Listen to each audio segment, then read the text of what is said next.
Hello friends, आप सभी का स्वागत है हमारे नए यूट्यूब चैनल एडुटेनमेंट पर। दोस्तों, हम लोग अभी एक एनसीईआरटी की सीरीज लेकर आए हैं जिसके अंतर्गत क्लास 6 से लेकर क्लास 12 तक के जितने भी जीएस के पेपर हैं, for example history, geography, polity, economics, इन सारे सब्जेक्ट्स को वन बाय वन हम लोग कंप्लीट करने वाले हैं। हमारी इस सीरीज के अंतर्गत इसके पहले 4 लेक्चर्स के वीडियो आ चुके हैं। अभी हम लोग एनसीईआरटी की क्लास 6 की बुक देख रहे हैं, भूगोल की। आज ये हमारा 5वां चैप्टर है, एनसीईआरटी ज्योग्राफी क्लास 6 चैप्टर 5, पृथ्वी के प्रमुख परिमंडल। परिमंडल को इंग्लिश में डोमेन कहते हैं। तो आइए दोस्तों शुरू करते हैं। हमारा टॉपिक है पृथ्वी के 4 प्रमुख परिमंडल है। ठीक है, परिमंडल का मतलब ये हो गया कि हम लोग, जो हमारी पृथ्वी है, इस पर जो जीवन है, ये जीवन यहाँ पर संभव है तो इसके कौन कौन से कारक हैं। जैसे कि पृथ्वी पर रहते हैं, पानी का इस्तेमाल करते हैं, वायु का इस्तेमाल करते हैं, है ना। तो जो जो कारक हैं, जो जो डोमेन है, उसको हम लोग क्या कह रहे हैं? परिमंडल कह रहे हैं, जो यहाँ पर जीवन यापन करने के लिए जरूरी है। तो पृथ्वी पर 4 परिमंडल है। ठीक है, देखिए कौन कौन से हैं। पहला है भूमंडल। ठीक है, जिसको इंग्लिश में लिथोस्फीयर कहा जाता है। इंग्लिश मीडियम वाले ध्यान दीजिएगा, लिथोस्फीयर मतलब भूमंडल। जहां पर हम लोग रहते हैं, इस पृथ्वी पर रहते हैं, इसको हम क्या कहेंगे? भूमंडल कहेंगे। इसके बाद है वायुमंडल, इंग्लिश में एटमॉस्फेयर। ठीक है, वायुमंडल हो गया जो इस पृथ्वी के चारों तरफ एक गैस का आवरण है, गैस का इन्वेलप है, जिसके अंदर बहुत सारे गैसेस हैं। इसमें एक प्रमुख गैस है ऑक्सीजन, जो हमारी सांस लेने के लिए उपयोगी होता है, और बाकी अन्य गैस भी इसमें होते हैं। एटमॉस्फेयर। तीसरे नंबर पर है जलमंडल, हाइड्रोस्फीयर। ठीक है, तो जितने भी आप पानी के स्रोत देखते हैं, जैसे कि महासागर, नदियां, जो हमारे हिमानी है, ग्लेशियर्स हैं, तो वहां जो पानी का व्यवस्था है, उस सब को मिला करके हम क्या कहेंगे? जलमंडल। और इन तीनों के मिलने के बाद जो हम लोग का एक एनवायरनमेंट बनता है, जहां हम रहते हैं, उसको कहेंगे जीव मंडल, जिसको इंग्लिश में कहा जाता है बायोस्फीयर। ठीक है, जीव मंडल मतलब बायोस्फीयर। इस सब को एक एक करके आगे सेक्शन में डिस्कस किया जाएगा। फिलहाल के लिए आप चारों नाम याद रखिए, भूमंडल, वायुमंडल, जलमंडल और जीव मंडल। ठीक है, और ये जो नाम आप देख रहे हैं, इस नाम को ग्रीक भाषा के शब्दों से लिया गया है। ठीक है, ग्रीक भाषा के शब्दों से लिया गया है। लिथोस का मतलब होता है पत्थर, क्लियर है। एटमॉस का मतलब होता है वाष्प, है ना। एटमॉस का मतलब वाष्प। हाइड्रो का मतलब जल, जो हाइड्रोस्फीयर देखते हैं, जलमंडल, हाइड्रो मतलब जल, और बायोस मतलब जीवन, इसी से बना है जैव मंडल या जीव मंडल। क्लियर है। तो ये ग्रीक वर्ड है, इन ग्रीक वर्ड्स को मिला करके हम लोग ये वाले वर्ड्स बनाते हैं। ठीक है, आइए अब देखते हैं हमारा पहला परिमंडल, भूमंडल। हमारा पहला डोमेन भूमंडल, जिसको इंग्लिश में लिथोस्फीयर कहा गया। ठीक है, पृथ्वी का जो ठोस भाग है उसको भूमंडल कहा जाता है। ठीक है, पृथ्वी की जो संरचना है, आप देखिए, पृथ्वी की जो संरचना है, इसमें बीच में कोर है। ठीक है, इसके बाद मेंटल है, ये आगे हम लोग पढ़ेंगे। कोर है, मेंटल है, और उसके बाद फिर बाहर क्या है? लिथोस्फीयर है, ठोस भाग है। जो सबसे बाहरी हिस्सा ये क्या है? लिथोस्फीयर है, जिस पर हम लोग रहते हैं। इसके नीचे कोर और मेंटल वगैरह होते हैं। तो पृथ्वी के ठोस भाग को भूमंडल कहा जाता है। जो सबसे ऊपरी हिस्सा जिस पर हम खड़े हैं, उसको क्या कहेंगे? भूमंडल कहेंगे। पृथ्वी की सतह 2 प्रकार की है। ठीक है, कैसी है? एक तो महाद्वीप, जहां पर हम लोग खड़े हैं, जितने सारे देश है, ये सब महाद्वीप हो गया। और एक जो समुद्र का सतह है, वो भी तो पृथ्वी का ही भाग है, उसके ऊपर भले ही पानी जमा हुआ है। तो महासागरीय बेसिन, इन दोनों को मिला करके महासागरीय बेसिन की जो सतह है, ठीक है, उसको मिला करके पृथ्वी की सतह बनती है। ठीक है, इन दोनों को हम लोग क्या कहेंगे? भूमंडल। अब देखिए, एनसीईआरटी बुक में एक नोट करके दिया हुआ है। ठीक है, कुछ फैक्ट है जिसको आपको याद रखना है। इंपॉर्टेंट फैक्ट देखिए क्या है। एवरेस्ट पर चढ़ने वाले व्यक्तियों के नाम है। आपको पता है कि दुनिया का सबसे ऊंचा पर्वत चोटी, पूरे विश्व का सबसे ऊंचा पर्वत चोटी है एवरेस्ट, जो कि हिमालय पर्वत श्रृंखला में पाई जाती है। एवरेस्ट नेपाल में स्थित है और इसकी ऊंचाई 8,848 मीटर है। ठीक है, तो देखिए, इस एवरेस्ट पर चढ़ने कितना है? 8,848 मीटर। देखिए एवरेस्ट की हाइट बढ़ रही है, ये नवीन पर्वत है, इसकी हाइट बढ़ती रहती है ना।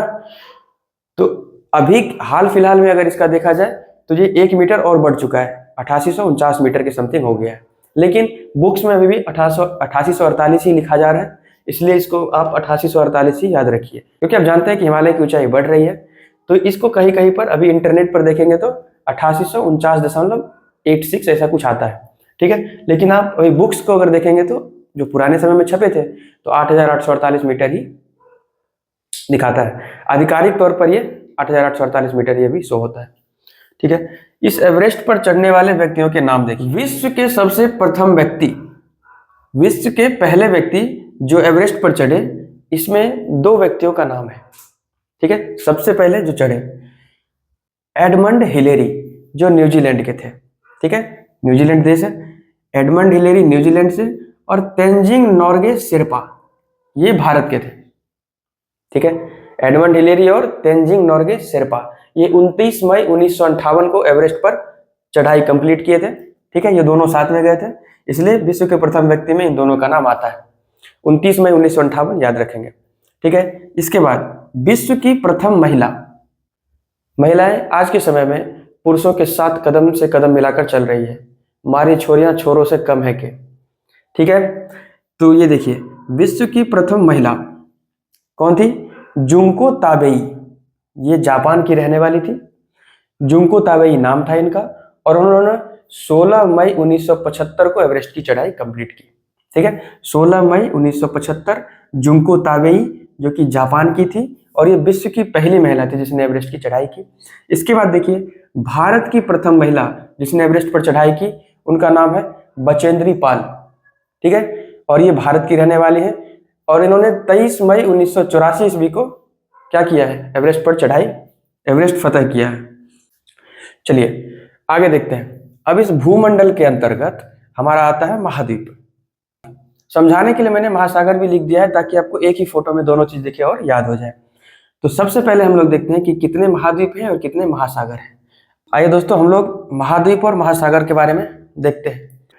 देखिए अगर ये पूरी दुनिया का नक्शा आप मान लेते हैं इसको, तो इसमें आप जो ब्लैक कलर से लिखे हैं ये सभी महादेश के नाम मैंने लिखे हैं। देखिए एशिया, अफ्रीका, यूरोप, उत्तरी अमेरिका, दक्षिणी अमेरिका, ऑस्ट्रेलिया और अंटार्कटिका, ये 7 महादेश हैं, 7 महाद्वीप हैं, ठीक है। और प्रशांत महासागर, अटलांटिक महासागर, हिंद महासागर, दक्षिणी महासागर और आर्कटिक महासागर, ये 5 महासागर हैं। ध्यान देने वाली बात है कि प्रशांत महासागर यहाँ भी लिखा हुआ है और यहाँ पर भी लिखा हुआ है, ठीक है। ऐसा क्यों लिखा हुआ है? आप ऐसा कर सकते हैं, अगर इसको हम एक पेज मान लें, ठीक है, और इन दोनों सिरे को पकड़ के पीछे से मिला दिया जाए, ठीक है, तो ये दोनों एक हो जाएंगे, प्रशांत और प्रशांत एक जगह आ जाएंगे।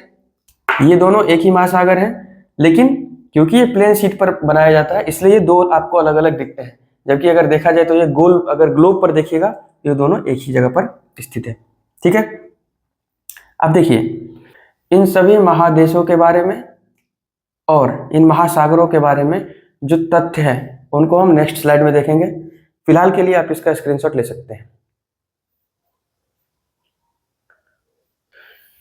देखिए दोस्तों हमारी धरती पर कुल 7 महादेश हैं, ठीक है, 7 महादेश या 7 महाद्वीप आप कह सकते हैं, ठीक है। उसको मैंने आकार के आधार पर सजाया हुआ है, यानी कि जो सबसे बड़ा है वो पहले नंबर पर है और जो सबसे छोटा है वो लास्ट के नंबर पर है, ठीक है। आप इसको ऐसे देखिए, एशिया, अफ्रीका, उत्तरी अमेरिका या नॉर्थ अमेरिका, दक्षिणी अमेरिका या साउथ अमेरिका, अंटार्कटिका, यूरोप और ऑस्ट्रेलिया। इनका फिगर आप पिछले स्लाइड पर देख चुके हैं, ठीक है। अब इनको ऐसे तो लोगों को याद रहता है कि इनका क्या नाम है, लेकिन साइज के आधार पर, आकार के आधार पर याद करने के लिए एक ट्रिक मैंने बनाया है, ताकि अगर आपको कहीं पूछा जाए कि आकार के आधार पर चौथा सबसे बड़ा महादेश कौन है, तो उत्तर होगा दक्षिण अमेरिका। तो इसको जब आप याद करेंगे आकार के आधार पर, तब फिर उस क्वेश्चन का आंसर कर पाएंगे। तो उसके लिए एक शॉर्ट ट्रिक है, आप अपना शॉर्ट ट्रिक भी बना सकते हैं। ये मैंने बनाया है, आप कुछ और भी बना सकते हैं या इसको भी यूज कर सकते हैं, ठीक है। तो देखिए एक अमेरिका की स्पेस एजेंसी है, उसका नाम है नासा, ठीक है, NASA, नासा, ये अमेरिका की क्या है? स्पेस एजेंसी है। जितने भी रॉकेट वगैरह भेजे जाते हैं अमेरिका की तरफ से, वो क्या है, सरकारी एजेंसी है यूएसए की। ठीक है, तो वहां से नासा लिया गया है। अब देखिए एसी फीका नासा, नासा जो ऑर्गेनाइजेशन है वहां पर एसी फीका पर गया है। ये शॉर्ट ट्रिक है, भी एसी फीका पर गया है। और ये एक आंटी है जो कि आलू रोप रही है, आंटी रोपे आलू। अभी शॉर्ट ट्रिक में देखिए एसी से हो गया एशिया, ठीक है, फीका से हो गया अफ्रीका। नासा में देखिए, नासा को अगर इंग्लिश में लिखते हैं NASA, ठीक है, तो NA से हो गया नॉर्थ अमेरिका, ठीक है, और SA से हो गया साउथ अमेरिका। ठीक है, एसी फीका नासा। तो अभी तक हमारे कितने हो गए, 1 2 3 और 4 महादेश हमको याद हो गए आकार के आधार पर, एसी फीका नासा। इसके बाद है आंटी रोपे आलू, आंटी से अंटार्कटिका हो जाएगा, रोपे से यूरोप और आलू से ऑस्ट्रेलिया। तो देखिए 5 6 और 7, सातों महादेश आपको आकार के आधार पर याद हो गए होंगे। इसको 1 2 बार प्रैक्टिस करेंगे, याद हो जाएगा। ठीक है, चलिए अब ये जो महादेश हैं इनसे रिलेटेड कुछ फैक्ट है जो कि बुक में दिया हुआ है, एक एक करके हम उसको देखेंगे। देखिए पहले नंबर पर एशिया सबसे बड़ा महादेश है। पृथ्वी के कुल क्षेत्रफल के 1/3 भाग में इसका विस्तार है। ठीक है, यानी कि जितना भी जमीन है इसका 1/3 हिस्सा किसके पास है, एशिया के पास है। जाहिर सी बात है, सबसे बड़ा महादेश है, इसके पास ज्यादा जमीन है। ठीक है, तो आप ये याद रखिएगा 1/3 हिस्से में एशिया है, बाकी के 2/3 में बाकी महादेश है। इसके बाद यूरोप महादेश और एशिया महादेश को अलग करता है यूराल पर्वत।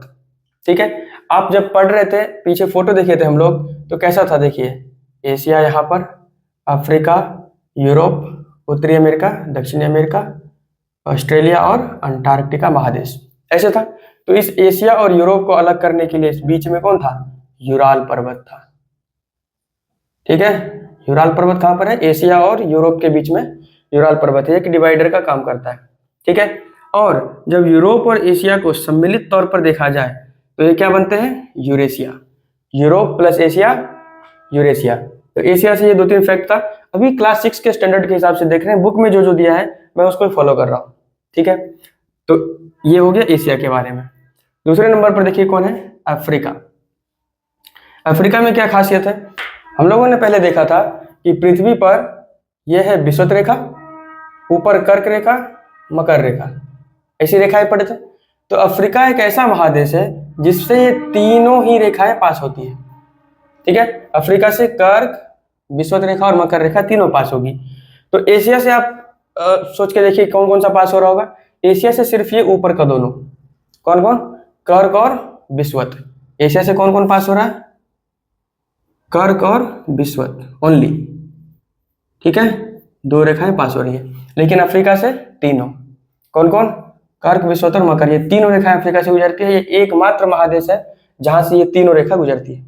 इसके बाद देखिए अफ्रीका से रिलेटेड एक और फैक्ट है, विश्व का सबसे गर्म रेगिस्तान, आपने सहारा मरुस्थल का नाम सुना होगा, ये अफ्रीका में है। ये सबसे गर्म रेगिस्तान है और सबसे बड़ा है। ठीक है, सहारा जो मरुस्थल है ये अफ्रीका के 11 देशों से बाउंड्री शेयर करता है। ठीक है, 11 देशों से बाउंड्री शेयर करता है। इन 11 देशों के बारे में भी आगे आने वाले क्लासेस में जब बुक्स पढ़ेंगे वहां देखेंगे हम लोग, इन देश की चर्चा की जाएगी। इसका भी शॉर्ट ट्रिक होता है याद करने का। ठीक है, इसके बाद विश्व की सबसे लंबी नदी यह है नील नदी। ठीक है, विश्व की सबसे लंबी नदी नील नदी, ये कहाँ पड़ता है, अफ्रीका में। और इसी से रिलेटेड एक और फैक्ट है, हालांकि यहाँ पर अफ्रीका के फैक्ट खत्म हो जाते हैं। अब ये जो है इसके नीचे विश्व की सबसे बड़ी नदी अमेजन नदी, ये कहाँ पर है, यह है दक्षिण अमेरिका में, दक्षिण अमेरिका महादेश में। ठीक है, विश्व की सबसे बड़ी नदी अमेजन नदी कहाँ पर है, दक्षिण अमेरिका। ये नील नदी, सहारा, ये सब कहाँ पर है, अफ्रीका में। अमेजन नदी दक्षिण अमेरिका में। तो ये हो गया लंबी, लंबाई के आधार पर सबसे बड़ी नदी कौन है, नील नदी है। लेकिन पानी की मात्रा अगर देखा जाए कि किसके पास पानी सबसे ज्यादा है, जिसका कैचमेंट एरिया, जल ग्रहण क्षेत्र सबसे बड़ा है, वो कौन है, अमेजन नदी। ठीक है, इसके बाद विश्व की सबसे लंबी पर्वत श्रृंखला कौन होगा, हिमालय पर्वत नहीं है, एंडीज पर्वत है। देखिए क्वेश्चन है सबसे लंबी पर्वत श्रृंखला, यानी कि लंबाई जिसका सबसे ज्यादा हो, तो वो कौन है, एंडीज पर्वत। ये कहाँ पर है? ये भी दक्षिण अमेरिका में ही है, साउथ अमेरिका में है। दोस्तों इस बार बीपीएससी पीटी 70वीं बीपीएससी पीटी में ये क्वेश्चन पूछा गया है कि एंडीज पर्वत किस महादेश में है। तो आप देख सकते हैं क्लास 6 के एनसीईआरटी बुक से भी बीपीएससी जैसे एग्जाम में क्वेश्चन पूछा जा रहा है, डायरेक्ट लाइन उठा करके। तो आप इसको याद रखिएगा, क्वेश्चन पूछा गया था एंडीज पर्वत किस महादेश में है, ठीक है। और विश्व की सबसे लंबी पर्वत श्रृंखला क्या हो गया? एंडीज पर्वत। और अगर पूछा जाए कि विश्व की सबसे ऊंची पर्वत श्रृंखला कहाँ है, कौन सा है, तो उसका उत्तर हो जाएगा हिमालय, जो कि कहाँ पर है? कुछ हिस्सा भारत में है, बाकी नेपाल वगैरह में, ठीक है। भारत में भी इसका हिस्सा है और नेपाल में भी है। एक फैक्ट है, उत्तर अमेरिका और दक्षिण अमेरिका, आप यहाँ पर देखते हैं जब हम लोग बनाते हैं उत्तर अमेरिका और दक्षिण अमेरिका, इन दोनों के बीच में एक संकरा रास्ता देखिएगा। जब मैप पर आप देखते हैं तो यहाँ पर एक बहुत पतली सी पट्टी गई है, ठीक है, वो जमीन की पट्टी एक दूसरे से जुड़ी हुई है, एक तरह से समझिए पूंछ है। तो यहाँ पर एक स्थल संधि है, आप समझिए जल संधि होता है जहां पर दो वाटर बॉडी आकर मिलते हैं, ठीक है, दो बड़ा बड़ा वाटर बॉडी है, जैसे दो समुद्र है और एक संकरीय स्थान पर आकर मिल रहा है। लेकिन अगर कोई बहुत बड़े जमीन का टुकड़ा है, जैसे कि ये महादेश है, ये भी महादेश है, उत्तरी अमेरिका दक्षिण अमेरिका महादेश, ये दोनों एक पतले से संकरे से स्थल मार्ग से जुड़े हुए हैं, तो इसको हम लोग क्या कहते हैं? स्थल संधि। और उस स्थल संधि का नाम है पनामा स्थल संधि। तो उत्तर अमेरिका और दक्षिण अमेरिका के बीच में कौन है? पनामा स्थल संधि है, ठीक है। आप स्थल संधि और जल संधि में फर्क समझ गए होंगे। आगे देखिए, ऑस्ट्रेलिया को द्वीपीय महाद्वीप कहा जाता है, क्या कारण है? क्योंकि ऑस्ट्रेलिया जो है वो चारों साइड से पानी से घिरा हुआ है। अगर कोई भी जमीन का टुकड़ा चारों ओर से पानी से घिरा हुआ है तो उसको द्वीप कहते हैं, ठीक है। तो ऑस्ट्रेलिया चारों साइड से पानी से घिरा हुआ है, इसलिए इसको क्या कहेंगे? द्वीपीय महाद्वीप, ठीक है। और इसके बाद एक आखिरी पॉइंट है, जो हमारा अंटार्कटिका महादेश है, हमने देखा था 7 महादेश में नीचे वाला जो था अंटार्कटिका महादेश, ठीक है। यहाँ क्या है कि यहाँ पर जीवन संभव नहीं है, इतना ज्यादा ठंडा होता है, बर्फ पूरा जमा हुआ होता है, ठीक है। बर्फ जमे होने के कारण उसको श्वेत महादेश भी कहा जाता है कई बार, व्हाइट कलर होने के कारण, ठीक है। तो अंटार्कटिका में जीवन संभव नहीं है, लेकिन वहां पर वैज्ञानिक लोग खोज करने के लिए जाते हैं, ठीक है, कुछ कुछ वहां पर शोध करते हैं। तो शोध करने के लिए जितने भी विकसित देश हैं, विकासशील देश हैं, वो अपना टीम भेजते हैं, अपना एक वैज्ञानिकों का टीम भेजते हैं, और उनका वहां पर लेबोरेटरी है अंटार्कटिका में, ठीक है।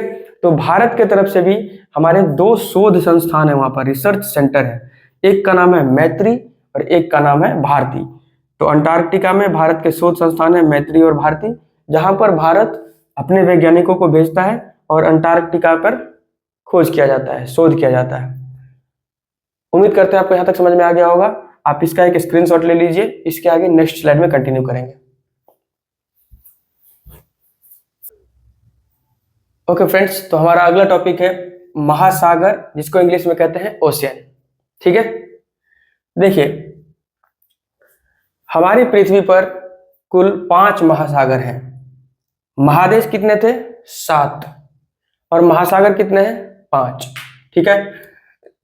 देखते हैं क्या क्या है। सबसे पहले देखिए, जो महासागर में जल होता है, महासागरीय जल, इसकी 3 प्रमुख गति है, यानी कि 3 तरीके से वो चलती है। एक तो हो गया तरंगे, वेव्स, वेव्स देखते हैं आप।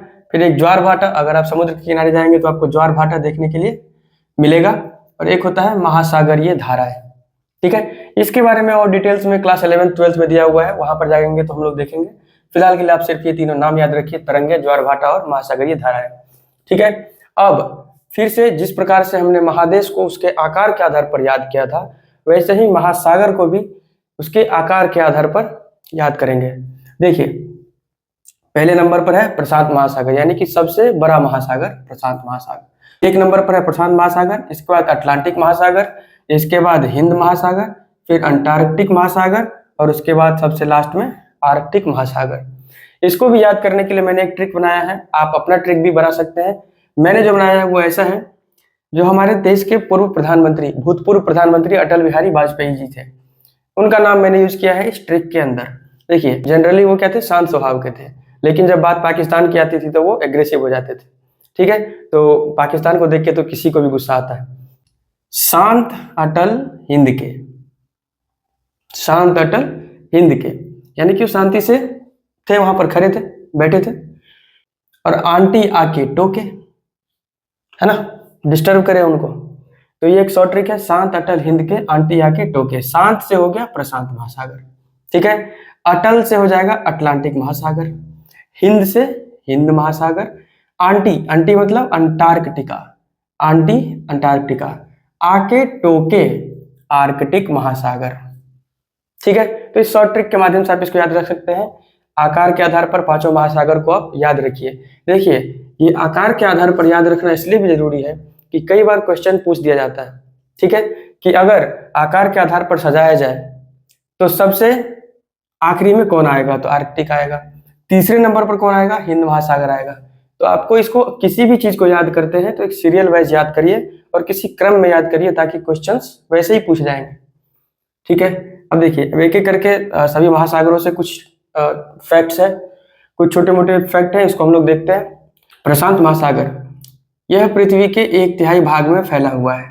अभी हम जब महादेश के बारे में पढ़ रहे थे तो वहां पर भी एशिया जो था वो 1/3 हिस्से में फैला हुआ था, और यहाँ प्रशांत के बारे में भी सेम चीज है, ये 1/3 भाग में फैला हुआ है, ठीक है। यह लगभग वृत्ताकार है। जो प्रशांत महासागर है वो लगभग कैसा है, वृत्ताकार है, ऐसा है, ठीक है।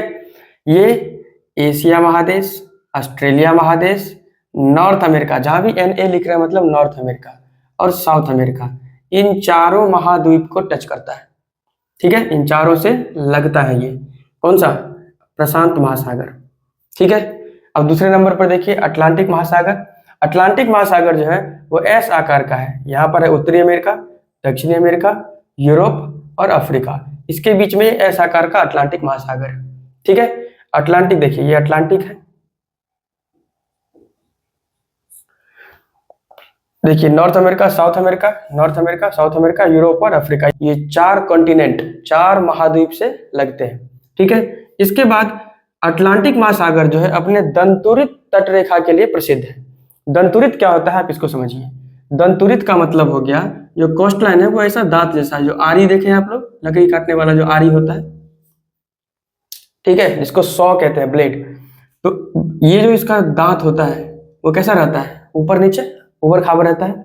तो अटलांटिक का जो तटरेखा वो भी कुछ इसी प्रकार का है, दंतुरित है, दांत जैसा बना हुआ है, ठीक है। ये होने से क्या फायदा है कि यहाँ देखिए, अगर ये दंतुरित हो गया तो ये वाला जो हिस्सा है, जो ये खाली वाला हिस्सा है, यहाँ पर आप ध्यान से देखिए, तो यहाँ पर पोर्ट, बंदरगाह बनाने में मदद होता है, ठीक है। नेचुरल पोर्ट बनाने में बहुत मदद करता है दंतुरित तटरेखा। क्या फायदा है, पोर्ट बनाने में फायदा होता है, ठीक है। अब बुक में एक ये नाम दिया हुआ है बेलफास्ट, ये आयरलैंड, आयरलैंड इंग्लैंड के जस्ट ऊपर है। जब आप यूरोप को पढ़ेंगे, यूरोप में जहां पर इंग्लैंड है इसके जस्ट बगल में आयरलैंड है, ठीक है। आयरलैंड में एक शहर है बेलफास्ट, ठीक है, इसके बारे में दिया हुआ है।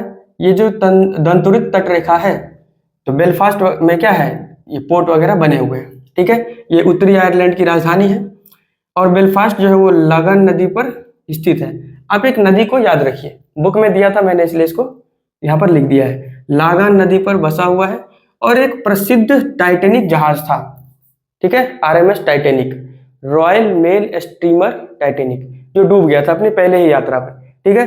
तो इसका बर्थ प्लेस भी बेलफास्ट ही है, बेलफास्ट में ये बनकर तैयार हुआ था, अंग्रेजों ने इसको बनाया था, आपने पढ़ा होगा, और ये अपने पहले ही यात्रा में डूब गया था, क्लियर है। अगला टॉपिक है हमारा हिंद महासागर। इसके बारे में सिर्फ एक फैक्ट दिया हुआ है कि इसकी आकृति लगभग त्रिभुजाकार है, यानी कि देखिए हिंद महासागर यहाँ ऐसा है, ये इंडिया हो गया, ठीक है, नीचे श्रीलंका और इधर ऑस्ट्रेलिया। तो यहाँ पर जो हिंद महासागर है वो कुछ इस प्रकार का है, इसलिए कहा जाता है कि इसका आकृति कैसा है, त्रिभुजाकार है, ठीक है। अगला टॉपिक देखिए दक्षिणी महासागर।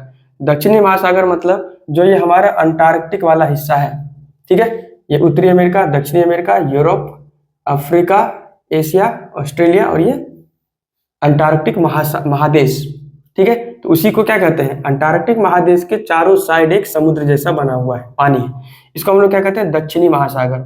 ये अंटार्कटिक महाद्वीप को चारों ओर से घेरता है, ठीक है, और अंटार्कटिक महाद्वीप से 60 डिग्री साउथ लेटीट्यूड तक फैला हुआ है, ठीक है। तो अगर हम पृथ्वी का फोटो बनाए, विषुवत रेखा, कर्क रेखा, मकर रेखा, यहाँ पर है उत्तर ध्रुव वृत्त, यहाँ पर है दक्षिण ध्रुव वृत्त, ठीक है। तो ये अंटार्कटिक महाद्वीप से 60 डिग्री दक्षिण तक फैला हुआ है, यानी कि यहाँ पर जो अंटार्कटिक महादेश है, यहाँ से लेकर 60 डिग्री दक्षिण बढ़ेंगे, ठीक है, 60 डिग्री साउथ, तो वहां तक क्या है, दक्षिण महासागर फैला हुआ है। अगला हमारा है आर्कटिक महासागर। ये उत्तर ध्रुव वृत्त में भी हमने देखा है, यह है उत्तर ध्रुव वृत्त, तो यहाँ पर आर्कटिक महासागर है। और अंतिम पॉइंट देखिए, जो ये हमारा प्रशांत महासागर है और आर्कटिक महासागर है, Asia, Europe, Africa, north America, south America, Australia और अंटार्कटिका, ठीक है, ये 7 महादेश है। तो यहाँ हमारा है कौन सा महासागर, आर्कटिक महासागर, और यहाँ हमारा है प्रशांत महासागर। तो इन दोनों का जो जहाँ पर मिलन होता है, कौन कौन, आर्कटिक और प्रशांत, प्रशांत महासागर और आर्कटिक महासागर जहाँ मिलती है उसको हम लोग कहते हैं बेरिंग जल संधि। यहाँ पर एक बेरिंग जल संधि है जो प्रशांत महासागर और आर्कटिक महासागर को जोड़ता है।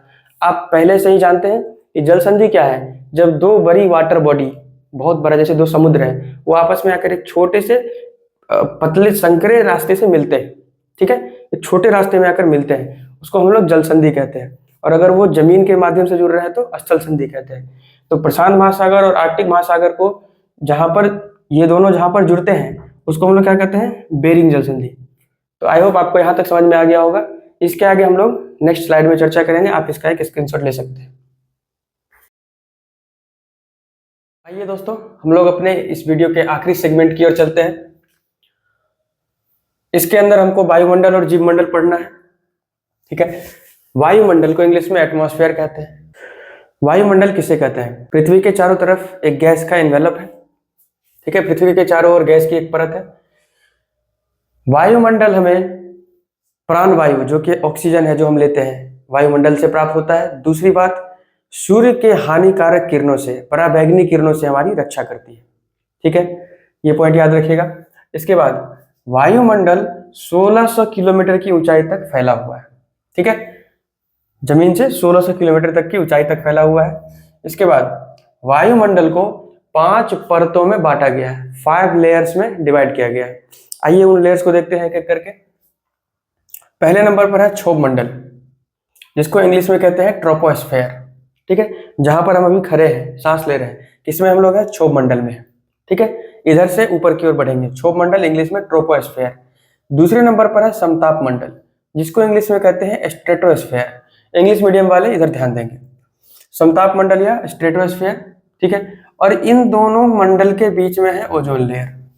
ओजोन लेयर एक परत है O3 की, ठीक है, जो पराबैंगनी किरणों को यहाँ से प्रवेश करने नहीं देती है। जो सूर्य से पराबैंगनी किरणें आ रही है, इसको कौन रोकता है, ओजोन लेयर। तो जो पराबैंगनी किरणें आ रही हैं उनको रोकने का काम करता है ओजोन लेयर। और ये ओजोन लेयर कहाँ पर है, क्षोभ मंडल और समताप मंडल के बीच में है, ठीक है। तीसरे नंबर पर है मध्य मंडल, जिसको इंग्लिश में कहते हैं मीसोस्फेयर। चौथे नंबर पर है आयन मंडल, जिसको कहते हैं थर्मोस्फेयर। और 5वें नंबर पर है बहिर्मंडल, जिसको कहते हैं एक्सोस्फेयर।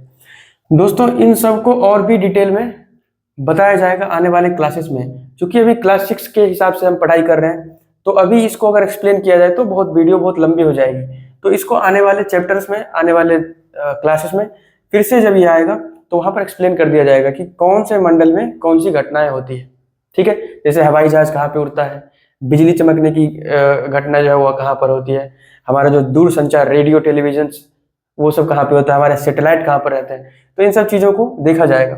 फिलहाल के लिए भी आप सिर्फ नाम याद करिए, ठीक है। वायुमंडल, वायुमंडल में जो गैसेस का डिस्ट्रीब्यूशन है वो कैसे, वो देखिए।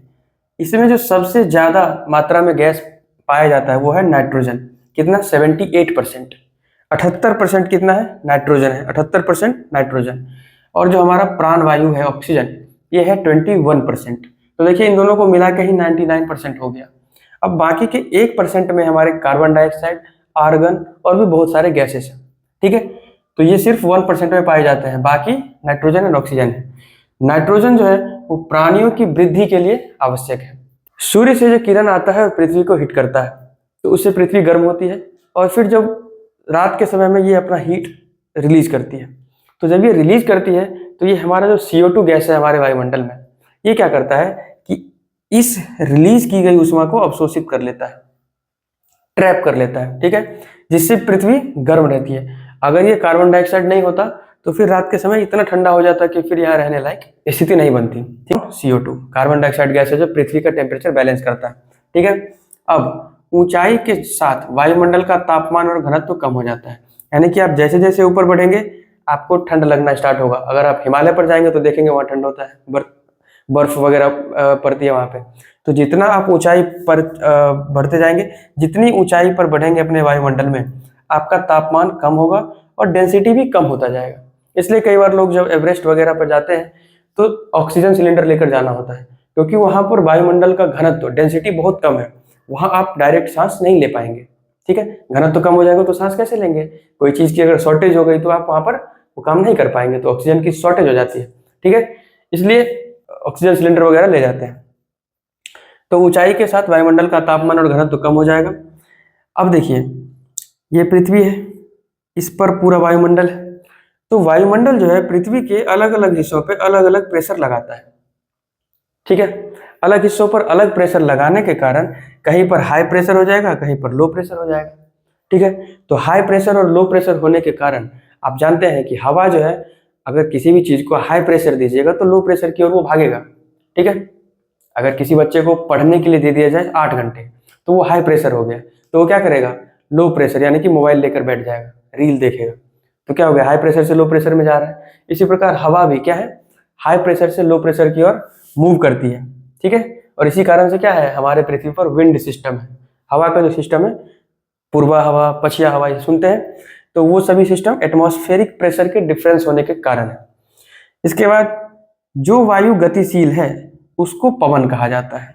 गतिशील वायु को पवन कहा जाता है। वायु और पवन समझ गए? पवन तब कहेंगे जब वायु गतिशील रहे। ठीक है, अब इसके बाद हम लोग देखते हैं हमारा नेक्स्ट टॉपिक, जीव मंडल, बायोस्फीयर। एक भूविज्ञानी थे, उनका नाम था एडवर्ड सुएस। इन्होंने सबसे पहले बायोस्फीयर वर्ड का इस्तेमाल किया। बायोस्फीयर वर्ड के जन्मदाता कौन है? Edward Suez. ठीक है, ये बायोस्फीयर क्या है? स्थल, जल तथा हवा के बीच का सीमित भाग। देखिए, वायुमंडल, स्थल मंडल और जल मंडल, ये तीनों जहां पर मिलते हैं, ये बीच वाला हिस्सा, इसको हम लोग क्या कहते हैं? जीव मंडल। ये तीनों जहां पर मिलेंगे वो होगा जीव मंडल, और इसी जीव मंडल में हम लोग रहते हैं। ठीक है, वही यहाँ पर लिखा है, स्थल, जल तथा हवा के बीच का सीमित भाग है। इसके बाद बायोस्फीयर में 2 टाइप का चीज है, एक है जंतु जगत, एक है पादप जगत। यानी कि जंतु जगत जो हम लोग हैं, एनिमल किंगडम, है ना, मनुष्य भी एक जानवर ही है, मनुष्य एक सामाजिक प्राणी है। ठीक है, मनुष्य को भी किसमें रखा जाता है? एनिमल किंगडम में। और दूसरा है पादप जगत, प्लांट किंगडम। तो बायोस्फीयर में दोनों एग्जिस्ट करती है, दोनों चीजें होती है। पृथ्वी के तीनों परिमंडल आपस में जुड़े हुए हैं। अब देख पा रहे हैं यहाँ पर पृथ्वी के तीनों परिमंडल आपस में जुड़े हुए हैं। अब आप एक बात देखिए, वायुमंडल है तो क्या हो रहा है? एटमॉस्फेरिक प्रेशर डिफरेंस है, जिसके कारण विंड सिस्टम है। विंड सिस्टम है, इस कारण से क्या होगा? बादल को एक जगह से लेकर दूसरी जगह पर जाएगा। तो देखिए, वायुमंडल और स्थल और जलमंडल जुड़ गया। वायु जो है वो कहीं पर पानी की मात्रा को बढ़ा रहा है, कहीं पर घटा रहा है। जहां से वाष्पित किया वहां घटा रहा है, कहीं पर बढ़ा रहा है। तो जलमंडल को डायरेक्ट इफेक्ट किया। ठीक है, जल मंडल से स्थल मंडल को कैसे इफेक्ट कर रहा है? तो जल जो है वो भूमि को अपरदित करता है। जब नदियां चलती है तो भूमि को काटते हुए चलती है, तो इसको भी तो ये इफेक्ट कर रहा है। यानी कि तीनों एक दूसरे पर, तीनों आपस में क्या है? जुड़े हुए हैं। ये कुछ करेगा तो इस पर इफेक्ट पड़ेगा, ये कुछ करेगा तो इस पर इफेक्ट पड़ेगा। और इन तीनों का जो एक सम्मिलित भाग है, ज्वाइंट जगह है, उसको हम लोग जीव मंडल कहते हैं। ठीक है, CO2 में वृद्धि के कारण ग्लोबल वार्मिंग बढ़ रही है। ठीक है, कार्बन डाइऑक्साइड अगर बढ़ेगा तो ग्लोबल वार्मिंग है कि टेम्परेचर यहाँ का राइज हो जाएगा। अभी हम लोगों ने देखा था कि CO2 जो है वो पृथ्वी का टेम्परेचर बैलेंस करती है, लेकिन अगर CO2 की मात्रा ज्यादा हो जाए तो फिर क्या होगा? टेम्परेचर बहुत ज्यादा बढ़ जाएगा, और टेम्परेचर बहुत ज्यादा बढ़ने का अंजाम बहुत बुरा हो सकता है, यहाँ रहने के लिए मुश्किल हो जाएगा। ठीक है, तो दोस्तों इसी के साथ हमारा चैप्टर नंबर 5 कंप्लीट हो जाता है, पृथ्वी के प्रमुख परिमंडल। तो दोस्तों इसी के साथ हमारा ये चैप्टर खत्म हो जाता है। उम्मीद करते हैं आपको ये वीडियो समझ में आई होगी। इस वीडियो को देखने के बाद आप NCERT की बुक अवश्य पढ़ें, क्योंकि मैं बार बार कहता हूँ NCERT की बुक का कोई रिप्लेसमेंट नहीं है। ठीक है, अगर आपको ये वीडियो पसंद आई है तो कृपया इस चैनल को सब्सक्राइब करें, लाइक करें और शेयर करें, क्योंकि आपके सब्सक्राइब करने और लाइक करने से, शेयर करने से हमारा मनोबल बढ़ेगा और हमें और ज़्यादा मोटिवेशन मिलेगा आगे इस सीरीज को कंटिन्यू करने के लिए। तो एक बार फिर से आप सभी का तहे दिल से धन्यवाद, शुक्रिया हमारे साथ जुड़ने के लिए। And once again to conclude today's session I will say only one thing, पढ़ते रहिए, बढ़ते रहिए। धन्यवाद।